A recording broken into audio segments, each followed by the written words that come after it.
We've seen 3 straight years of double-digit gains for the S&P 500 now, and Bloomberg just ran a poll asking Wall Street analysts, do you believe if the stock market is going to go up in 2026? And every single Wall Street analyst that they interviewed said, yes, we believe that the stock market is going to go up in 2026. And this is where, what you have to remember, is past performance does not indicate future performance, and there are 3 directions that the stock market can go. If you watched my video last week, you know the answer to this. The stock market can go up, it can go sideways, or it can go down. Nobody has a crystal ball, but everybody has an opinion, and financial opinions are like armpits. Everybody's got a couple, and some stink more than others. So what you want to do is understand what the options are and then find the opportunities, because like Warren Buffett said, the way you build wealth is not by timing the market, it's by having time in the market, meaning the longer that you invest, the better opportunity that you have to actually build wealth. And there's a lot of changes happening in 2026. We have a lot of changes by the Trump administration. We have changes coming in the Federal Reserve Bank. We have changes with technology and AI. And all of these things create investment opportunities, which is why, again, on January 13th, 2026, I want to start the new year off right with my live free and virtual investor summit, where I'm going to be going over how the economy is shifting, but also how these shifts create investment opportunities for you. So if you are an investor, I invite you to join me for free on January 13th. I'm doing it twice, once in the morning at 10:30 a.m. Eastern time, and then again in the evening at 8 p.m. Eastern time. So if you'd like to join me, all you have to do is register, and I have the link for you down in the description below. All I ask is that you register soon, because our software has a limited number of people that can actually join me live. And this is where I want to talk about economically some of the changes that we're seeing happen, because the mistake that I see a lot of people make is people start to trade headlines and then they say that they are investors, because we have a lot of things happening right now. We just got a new report saying that Americans have broken a new record for credit card debt. We got a new report about the job market. And we have President Trump saying that he wants to change the housing market. Now, I've talked a lot about some of the changes in the housing market that he wants to make, including things like a 50-year mortgage, including changing how some people can qualify for loans. But now he just posted on Truth Social that he is going to be, quote, taking steps to ban institutional investors like Blackstone from buying more single-family houses. And on top of that, we are expecting, or investors are expecting, an IPO boom in 2026. All of these things, again, get people riled up. They get people excited that the markets are going to boom, or they get worried about the markets. And I want you to understand what's happening. That way you don't get caught up in the emotions and you can find the opportunities. And I want to start with the basics. In this economic system, the way you build wealth is by investing your money, period. You don't become wealthy by saving your money. You don't become wealthy by being an employee. You become wealthy by taking the money you earn, whether it's through your business or as an employee, and investing this money into equity. You want to own assets, that way you can have equity that can grow in value. And right now, what we are seeing is in the United States, we have a record amount of credit card debt. More and more Americans are having to turn to their credit cards to pay for their bills because life is expensive. Inflation has not gone away, and this is a problem that's going to continue in 2026. And if people don't have the ability to pay their groceries, they're not going to have money to buy other discretionary things, and that means they also don't have money to invest. The reason why this matters is because as an investor, you want to put your money where you believe the money is going. And if we continue to see debt levels very high, to the point where people have to cut back on spending, well, that can impact investment values. Because ultimately you want to own investments where more money is going into. And if people have to cut back on certain items because they don't have money to afford it, that can change which investments are going to benefit. And if you are somebody who has credit card debt, or you don't have a couple $1,000s saved up yet, you should not be worried about investing right now. You don't need to be worried about what's going on in the White House. You got to be worried about what's going on in your house. And right now, if you are the person that's paying 18, 20, 25% a year on your credit card debt, you have to get very locked in on paying that credit card debt off before you start thinking about where you're going to invest your money into the markets, because you're going to get a better rate of return if you can pay off your credit card debt. The stock market grew by 16% in 2025. Historically, the stock market grows by 10% a year on average. But the average credit card debt in America is over 18%. So you are going to get a better rate of return if you can just pay off the credit card debt 1 year earlier, because that credit card debt is what's keeping so many of these credit card companies rich. But then on top of that, we're also seeing a change in the job market. Heather Long, who is the chief economist at Navy Federal Credit Union, posted something very interesting on X. What she said is, quote, hiring was anemic in November. We just got the November data. And what it said is that there was a 3.2% hiring rate. And this is one of the worst numbers that we have seen since the Great Recession, which means companies in the United States are not really hiring.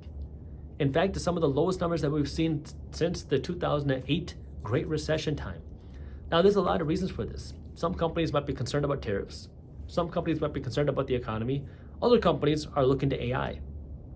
And this is a shift that's happening because we get a lot of differing job market numbers about how many jobs there are, what the unemployment rate is, but you also do want to pay attention to the hiring rates, because if companies are not hiring more people, well, that can be a concern, because hiring is an indication of how confident companies are in the future of their company.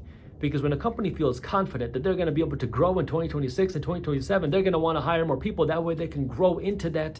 And that then impacts the job market and the economy, because if people have jobs and good jobs where incomes are rising, they have more money. They have more money to spend. They have more money to buy houses, buy cars, buy things, invest in markets, which ultimately boosts the economy. But when hiring rates slow down, that makes getting a job more difficult. That makes getting raises getting difficult.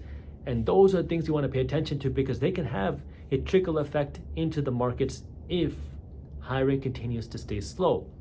And then we also have shifts in the housing market. I talked about this in the intro, but President Trump recently, in the last few days, posted on Truth Social that he wants to take steps to ban institutional investors like Blackstone from being able to buy single-family houses. And the reason why this matters is because we know that certain companies like Blackstone have created funds to get ownership into houses that they then rent out. And this has created some difficulties in the housing market, because we are already facing one of the most unaffordable housing markets in the history of time, where housing prices have gone up so much and mortgage rates have also gone up. Now, President Trump has proposed a number of different things to help the housing market. Late in 2025, we heard about a potential 50-year mortgage. President Trump has talked about changing restrictions and requirements on what you can qualify for in a mortgage. And now we're seeing that President Trump is also potentially, we'll see what it means, but going to make it more difficult for certain institutions to be able to purchase and invest in single-family homes. And the reason why that matters is because the price of any asset depends on supply and demand. When you have more buyers than sellers, the price of an asset goes up. When you have more sellers than buyers, the price of an asset goes down. So in the housing market, if institutions like Blackstone are big buyers, that can keep housing prices high, which make it difficult for new buyers to come in. But this is where things get interesting, because there's no one size fixes all solution in our economy. Let's say housing prices were to fall by 10%, 15%. As a buyer, you might feel good, because now houses are a little bit cheaper. They're still a whole lot more expensive than they were 5 years ago, but it's cheaper than where we were 12 months ago. But if you own a home, that can be a problem, because we have a lot of Americans that are sitting on little to no equity today, because home prices haven't been going up the same way that they were a few years ago. And a lot of people will try to take on as much debt as possible, because they don't want to put down a big down payment, or they'll do a cash out refinance when they get that opportunity. And if we see housing prices fall by just 10%, which really isn't that much, we would now have a big chunk of the United States that are now underwater on their houses. And you can start to see how that could create problems. So we live in this very dynamic economy where there's no one solution fixes everything in the economy, but this could change the number of buyers in the housing market, which means if you are a buyer looking into buying a house, that can make less competition for you.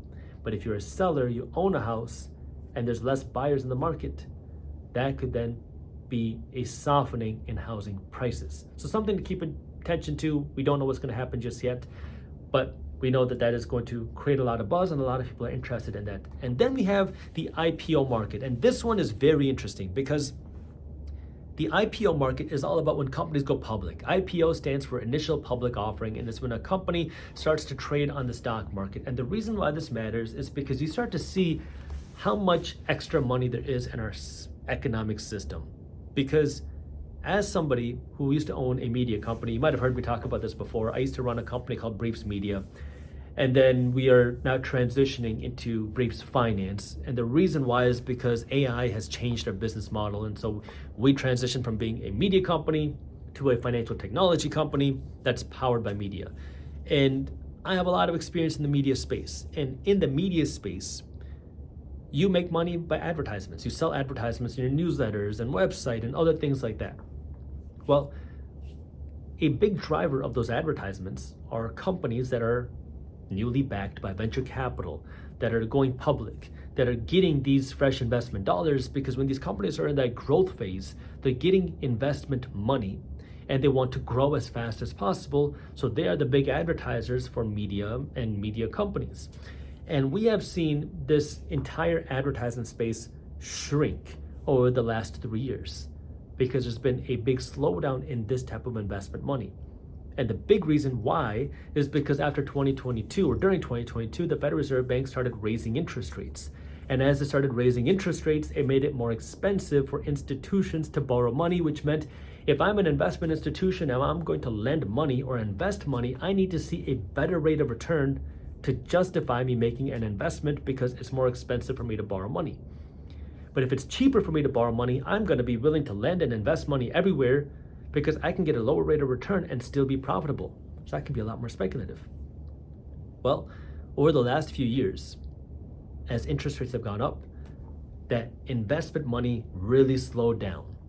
And now what investors are hoping for is that in 2026, we're going to see this investment money pick back up, which will hopefully help ignite the economy again.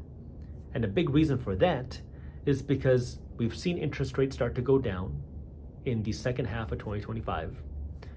And President Trump is going to be replacing the chairman at the Federal Reserve Bank this May 2026.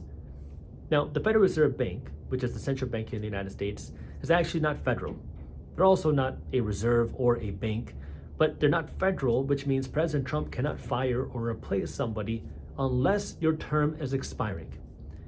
And the chairman at the Federal Reserve Bank, Jerome Powell, his term is expiring on May 15th. And President Trump has made it explicitly clear that number one, he wants to replace Jerome Powell. And number two, he wants to replace him with somebody who is going to do whatever President Trump says. And President Trump has said time and time and time again that he wants a lot lower interest rates. So if that actually happens, and we start to see lower interest rates in the second half of 2026, that can also drive more IPOs, more venture capital, which can then shift how the economy grows, because if we start to see more investment into startups, that could help with the hiring, but that can also make the inflation problem worse. That's why I say, as an investor, it is not about trying to time the market. I don't know what's going to happen in 2026. Markets can go up, down, or sideways. That much I know, but which one is it going to be? I don't know. But I do know that over the long run, markets are going to go up. Period. This is something that we could take a look at history and understand. But when you get caught up in the day-to-day emotions, you get caught up in the day-to-day headlines, and you start making investment decisions based off of headlines, now not only are you chasing investment opportunities, but you're also becoming more of a gambler as opposed to an investor. That's where the real way that you can build wealth is by investing based off of research and data, and then being an investor that's somebody who's investing for the long term. And when you start to think like that, now not only can you lower your risks, but you have the ability to see better returns over the long run, and those a little bit better returns over the long run can add up to a lot more dollars of wealth over the long run. But it requires you as an investor to stay disciplined and understand, hey, there's good news and bad news in the economy. And that is going to continue happening in 2026. And we're probably going to see a lot of really good news and a lot of really bad news. And those things are going to swing markets up and down. And some people are going to get very excited when they hear the good news. Other people are going to get very scared when they hear the bad news. But bad news creates opportunity. Good news allows you to make money when markets go up. And that's the way you want to think, is how you can find the opportunity no matter what is happening, no matter what direction the markets are moving. Because a lot of times we get caught up with whatever is on the headlines today, and we forget how markets move over the long run, but I want you to be a financially savvy investor instead of a trader, instead of a gambler, because investors are the people that actually build wealth over the long run. And that's why, again, on January 13th, I'm starting this new year off right with this investor workshop. That way you can understand where money is moving and how it creates investment opportunities. If you have not registered for that workshop yet, I have it for you down in the description. And if you got value out of this video, the best thank you is a referral. So if you could please share this video with a friend, family member, colleague, or fellow investor. That way we can continue to spread this type of financial education. Thank you.